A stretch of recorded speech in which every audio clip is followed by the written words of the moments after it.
ఇల్లు మీది రిజిస్ట్రేషన్ ఖర్చు మాది. క్రెడాయ్ ప్రివిలేజ్ కూపన్ తగ్గించుకోండి. ఈ మెగా ధమాకా ఆఫర్ పొందండి. CREDAI Vijayawada property show. ఆంధ్రప్రదేశ్ దేశంలోనే అగ్రపథంలో నిలిచింది. ముఖ్యంగా పెట్టుబడుల ఆకర్షణలో దేశానికి ఆదర్శంగా మారింది. ఇది మనం చెప్తున్నటువంటి మాట కాదు, ఫోర్బ్స్ నివేదిక ఇచ్చినటువంటి జాబితా. దేశంలో ప్రస్తుతం ఇన్వెస్ట్మెంట్స్ విషయంలో దేశం మొత్తానికి మార్గదర్శకంగా నిలుస్తున్నటువంటి రాష్ట్రాల్లో ఆంధ్రప్రదేశ్ నంబర్ 1 పొజిషన్ లో ఉంది. దీనికి సంబంధించినటువంటి డేటాను కూడా రిలీజ్ చేశారు. సో ఫోర్బ్స్ డేటాలో ఏముంది, ఏ అంశాలను మెన్షన్ చేశారో ఒకసారి చూద్దాము. ఇది ఫోర్బ్స్ రిలీజ్ చేసినటువంటి లిస్ట్. ఫోర్బ్స్ అనేది ఒక ప్రతిష్టాత్మకమైనటువంటి సంస్థ. ఫోర్బ్స్ ఇండియా రిలీజ్ చేసినటువంటి జాబితా అనమాట. ఇందులో చూస్తే కనుక Andhra Pradesh leads investment shares of major states in proposed investment. పెట్టుబడులు పెట్టడం కోసం దేశంలో ఉన్నటువంటి రాష్ట్రాలు చేసినటువంటి ప్రతిపాదనలు, కుదుర్చుకున్నటువంటి ఎంఓయూలు, వాటి ద్వారా వచ్చినటువంటి వాల్యూమ్ ఆఫ్ ఇన్వెస్ట్మెంట్ తీసుకుని చూస్తే కనుక ఆంధ్రప్రదేశ్ 25.3%, అంటే దేశంలో మొత్తం వస్తున్నటువంటి పెట్టుబడుల్లో 0.5% పెట్టుబడులు ఆంధ్రప్రదేశ్ లోనే ఉన్నాయి. అంటే గత 5 ఏళ్లలో ఒక దివాలా రాష్ట్రంగా మారిపోయి వేరే రకమైనటువంటి రెక్లెస్నెస్ రాజకీయాలకి కేర్ ఆఫ్ అడ్రస్ గా మారింది అనేటువంటి విమర్శలు ఎదుర్కొన్న రాష్ట్రం ఏడాదిన్నరలో. అలాగే ఇంకొక విషయం ఏంటంటే ఈ డేటా అంతా కలెక్ట్ చేసింది ఫైనాన్షియల్ ఇయర్ 25-26, అంటే గత సంవత్సరం 2025 ఏప్రిల్ మాసం నుంచి క్యాలిక్యులేట్ చేస్తే డిసెంబర్ వరకు 3 త్రైమాసికాల జాబితాను తీసుకుని ఫోర్బ్స్ ఇండియా రిలీజ్ చేసినటువంటి లిస్ట్. పూర్తిగా సంవత్సరం కూడా కాదు, ఇంకా 3 నెలల సమయం ఉంది.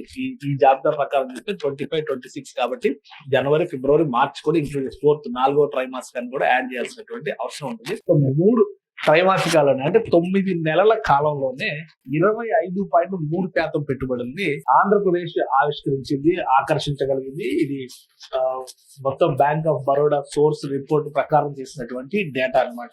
సో ఏపీ నంబర్ 1 పొజిషన్ లో ఉంది. రెండో స్థానంలో ఒడిశా 13.1%, అంటే రెండో స్థానానికి మొదటి స్థానానికి డిఫరెన్స్ చూడండి, ఆల్మోస్ట్ 50% హైయర్ ఉంది ఆంధ్రప్రదేశ్. ఆ తర్వాత మూడో స్థానంలో మహారాష్ట్ర 12.8%. ఈ రెండింటికి మధ్య ఉన్నటువంటి తేడా 0.3%.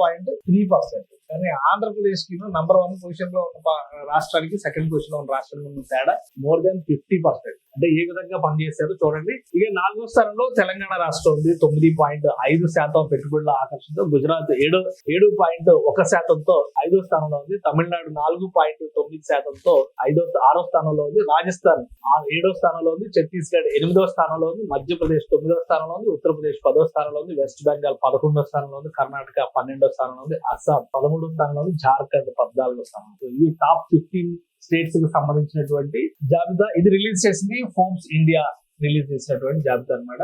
ఇదే దేశవ్యాప్తంగా పెట్టుబడులు ఆకర్షించడంలో సక్సెస్ అయినటువంటి రాష్ట్రాలకు సంబంధించిన రిలేషన్. దీన్ని AP CM Chandrababu Naidu share చేస్తూ ఆయన welcome news of the people of Andhra Pradesh and strong start to the year 26 ప్రారంభానికి ఇది ఒక బలమైనటువంటి పునాదిగా ఆయన చెప్తున్నారు. It reflects the impact of our forward looking policy reforms, particularly the speed of doing business. ఇది మాత్రం ఖచ్చితంగా అప్రిషియేట్ చేయాల్సినటువంటి విషయం. స్పీడ్ ఆఫ్ డూయింగ్ బిజినెస్ అనేటువంటి కాన్సెప్ట్, అంటే ఈజ్ ఆఫ్ డూయింగ్ ఇంకొక అడ్వాన్స్మెంట్ చేసి స్పీడ్ ఆఫ్ డూయింగ్ బిజినెస్ పేరుతో 3 నెలల్లో ఏ ప్రాజెక్ట్ తీసుకున్నా కానీ అది ల్యాండ్ అయ్యే విధంగా ప్రణాళికను అమలు చేయాలనేటువంటి సంకల్పంతో ఆంధ్రప్రదేశ్ ప్రభుత్వం, కూటమి ప్రభుత్వం అధికారంలోకి వచ్చిన నుంచి మొదలుపెట్టినటువంటి ప్రక్రియ.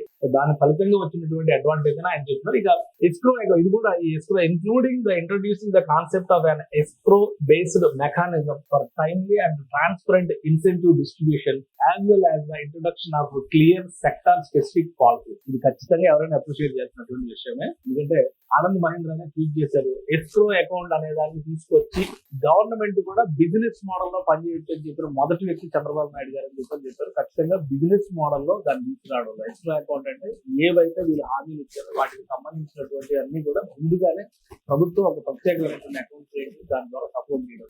అందుకనే ఇన్వెస్టర్స్ ఆంధ్రప్రదేశ్ వైపు ఎక్కువ ఆకర్షితులు అవుతున్నారు. అలానే I thank the investors who have chosen Andhra Pradesh as their destination for growth and for the confidence they have placed in our region. నిజం చెప్పాలంటే మొదటి రోజు కూటమి ప్రభుత్వం ఏర్పడిన రోజు వచ్చిన మొదటి ప్రశ్న ఏంటంటే మళ్ళీ 5 ఏళ్లలో గవర్నమెంట్ మారితే మేము ఏం చేయాలనేటువంటి ప్రశ్న పదే ఎదుర్కొన్నారు. దాన్ని ఓవర్కమ్ చేసి ఈరోజు 25% షేర్ దక్కించుకోగలిగిందంటే ఆంధ్రప్రదేశ్ గవర్నమెంట్ ఖచ్చితంగా అప్రిషియేట్ చేయాల్సినటువంటి అవసరం ఉంది. ఇక్కడ I also acknowledge the commitment and efforts that government of Andhra Pradesh team ని అప్రిషియేట్ చేశారు. The mile stone represents not an end point but a foundation for continuous continued progress, we remain focused on expanding impact, strengthening partnerships and delivering sustained growth for the state. So ఇది అద్భుతమైనటువంటి reaction Chandrababu Naidu గారు దాన్ని tweet చేస్తూ ఆయన చెప్పినటువంటి మాటలు కూడా excellent గా ఉన్నాయి. ఇది ఫ్యూచర్ కి భరోసా ఇచ్చేటువంటి అంశం.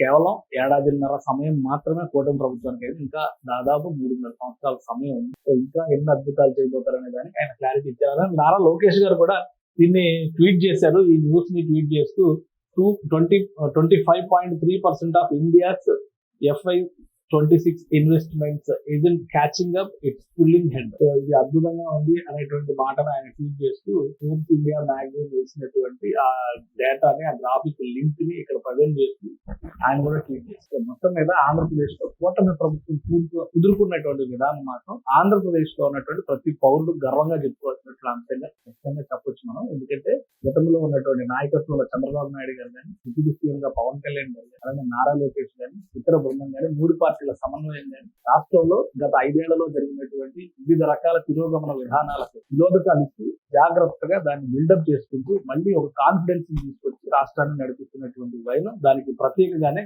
మనం ఈ ఇమేజ్ ని చూడాలి. ఈ రోజు దేశం మొత్తంలో ఉన్నటువంటి టాప్ క్లాస్ స్టేట్స్ లో మహారాష్ట్ర, గుజరాత్ లాంటి స్టేట్స్ లో కూడా పోటీ పడే, వెల్ ఎస్టాబ్లిష్డ్ కర్ణాటక లాంటి రాష్ట్రంతో పోటీ పడి 25.3% ఏమీ లేని ఒక అనామక రాష్ట్రం. ఏం చెప్పాలంటే ఆంధ్రప్రదేశ్ ఈ మాట చెప్పడానికి కొద్దిగా ఇబ్బందిగా ఉండొచ్చు. రాజధాని కూడా లేనటువంటి రాష్ట్రం.